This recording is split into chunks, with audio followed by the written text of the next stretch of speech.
আমার দুইটা বাচ্চা নিয়ে আমি লাইভে আসি, এটাও আপনাদের সহ্য হয় না, আপনারাও কিছু বলেন না। আমি কি করব, কই যাব বলেন তো ভাই, লতিফ ভাই।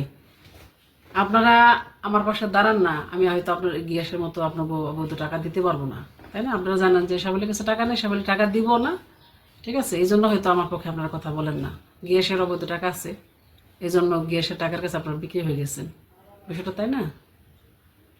এই আচ্ছা, ও যে টাকা পয়সা দেয় ওর মানে আপনারা যারা দেখবেন, ও যে ইউটিউবে দেখা যায় ও যে বিভিন্ন মেয়ে শিল্পীকে টাকা দেয়, ও কিভাবে টাকা দেয়, ওর চাহনি, ও যে টাকা দেওয়ার যে ধরন, ওর চেহারার মধ্যে কি কোনো ভদ্রতার ছাপ আছে?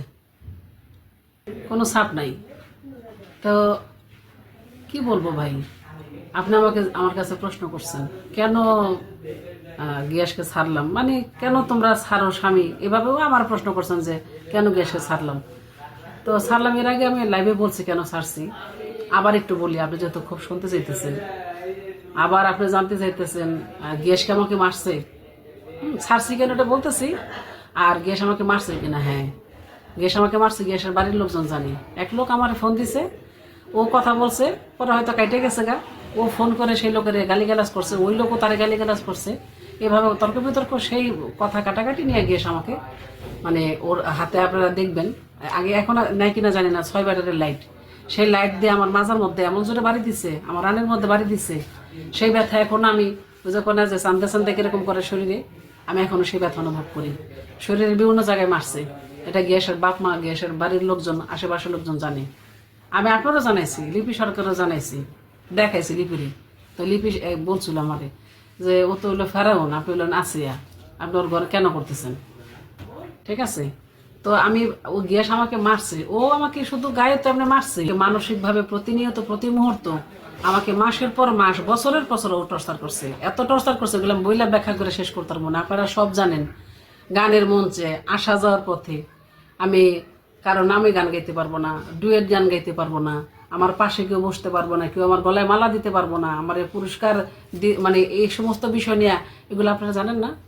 এরপরে যে আপনাকে যে আমি গানের মঞ্চে মঞ্চে রেখে আমার আসতে বাধ্য করছে, আমি যে আপনাকে মঞ্চে থুইয়া শেষ আসরে আমি চলে আসছি, এগুলো আপনারা জানেন না। এগুলা তো আমার শিল্পী সত্তার যে কিভাবে সে আঘাত করছে, এগুলা সবাই জানে। তো আপনি কোন যে তোমার কি চোখে মারছে, আমার যে কত জায়গায় মারছে, এগুলো আমি কেউ দেখাইতে পারিনি, ঠিক আছে? আমাকে মানসিক টর্চার করছে, মেন্টাল টর্চার, প্রতিনিয়ত প্রতি মুহূর্ত। এইভাবে সে আমাকে বাধ্য করছে ওকে আমি ছেড়ে আসার জন্য, এই গ্যাসের সংসার করার জন্য আমি আপ্রাণ চেষ্টা করছি, টাকা দিয়া,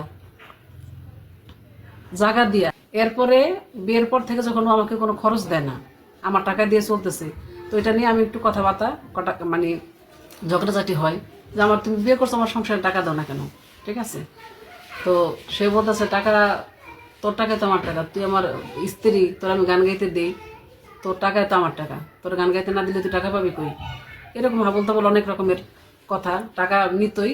এরপরে আমি প্রথম বছর যখন বিয়ে হয়, ওই 1 বছর আমি জমানো টাকা দিয়ে আমি একটা জায়গা কিনলাম, সেই জায়গাটা ও আমাকে বাধ্য করছে, বলতেছে টাকা না দিলে তোর সাথে আমার সম্পর্ক, জায়গাটা না দিলে তোর সাথে আমার সম্পর্ক থাকবে না, তোকে আমি তালাক দিয়ে দিব। ওর আমি জায়গা লিখে দিলাম। এই স্বামীর সংসার করার জন্য আপ্রাণ চেষ্টা করছি, কিন্তু সে আমাকে বাধ্য করছে।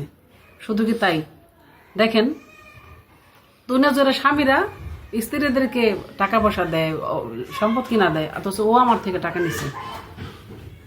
এরপরে ও যা করতো ওগুলা মাইনে নেওয়ার মতো না ভাই, ওর রুচি এত খারাপ। আমার সাথে ছেলে, আমি কি বলবো, ওর হইলো কাজের মেয়ের সাথে অবৈধ সম্পর্ক, কোনো মেয়ে গান শিখাইতে রাখলে সেই মেয়ের সাথে অবৈধ সম্পর্ক করে। আমি গানে গেলে, আমার সাথে গানে গেলে সেখানকার মেয়েদের নাম্বার না, তাদের সাথে সম্পর্ক করে, বিভিন্ন গানের শিল্পী মেয়েদের সাথে সম্পর্ক, এগুলো নিয়ে বলতে গেলেই ও আমার গায়ে হাত তুলছে। এরপরে আপনি তো জানার কথা, গ্যাসের কাছে যে অবৈধ পিস্তল আছে, জানেন তো আমি কেন ছাড়ছি যান বাঁচাইতে, মানে যে